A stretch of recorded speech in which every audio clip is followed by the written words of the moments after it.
From the late 1980s into the early 1990s, Mi'kmaq artist Mike McDonald recorded testimony and created visual documents for the Gitsong and Wet'suwet'en nations during their land claim challenges. While shooting videos near Gitwanga, BC, an area threatened by clear-cut logging, McDonald's encounters with butterflies inspired him to talk with elders in the region. By his accounts, it was then when he gained understanding of the butterfly's connection to medicine plants and healing. McDonald began planting medicine and butterfly gardens across Canada in an artistic effort to learn about the flora and fauna and value Indigenous knowledge of the region over the alternative monetary value of deforestation. His gardens were created as places to contemplate human connections with all living things after witnessing how resource extraction threatened Indigenous communities, land, and wildlife.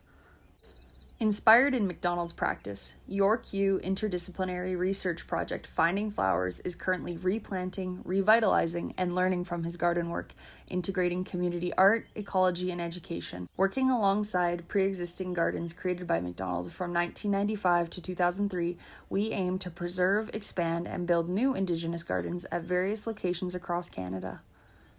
Co-led by Anishinaabe artist, curator, and educator Lisa Myers and native bee ecologist Dr. Sheila Colla, Finding Flowers employs a biocultural approach to pollinator conservation, which acknowledges relationships between people and pollinators where there is reciprocity, respect, and care.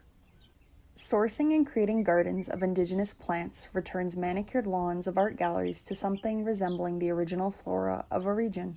These gardens claim space through the clinging roots of perennials and bring together artists to contemplate, respond, and build on scholarship related to McDonald's work, while at the same time considering the social and political context from which our current work has emerged in light of the continued threats to land by extractive industries.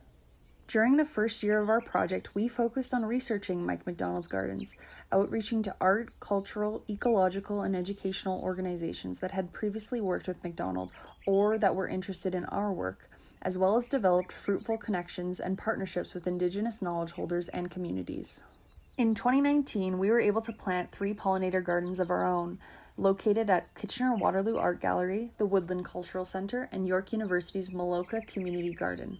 Additionally, we were able to travel to Banff to visit McDonald's last standing butterfly and medicine garden at Walter Phillips Gallery and make public presentations on the project. As the colder months were approaching, we made sure to put the gardens to sleep and shifted our focus to program around when plants and pollinators are hibernating. With this, we prioritized listening, learning, reflecting, reading, and writing. In January of 2020, we hosted an enriching art and ecology event called the Winter Listening Session, centered on listening and reflecting on a sound-based project of Indigenous artists C. Swice and Anne Riley called The Soundtrack for the Radical Love of Butterflies.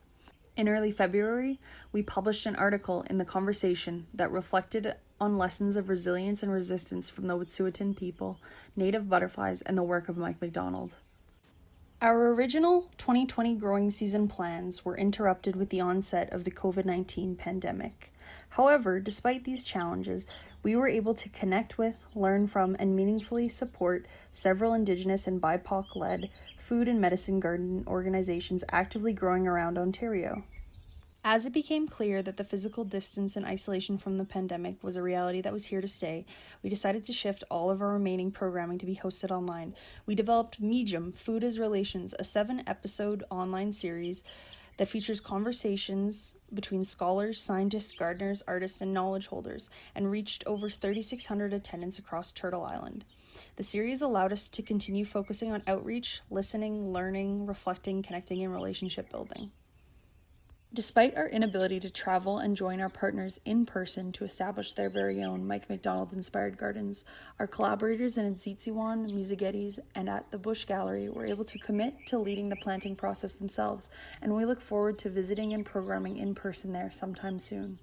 On the natural science side of things, with the leads of students Shelby Gibson and Kennedy Halvorson, we were able to do fieldwork looking at the pollination systems and networks of the Three Sisters Gardens, Common Bearberry, and Hopi Tobacco. These students are currently finalizing their manuscripts for publication. In the coming months, we will be participating in different online events hosted by diverse art and ecology institutions. We will continue to develop art and ecological research while adapting our gardening and programming plans into late 2021 and 2022. We also hope to launch our website soon, which will contain detailed information on the project, upcoming events, links to collaborators, with an interactive, dynamic, and playful interface called the Data Gardens that will be inspired by the real-life Mike McDonald Gardens. In the meantime, you can find and follow us on all social media platforms where we post updates and interesting news and research regularly. Thank you, Miigwech, for listening.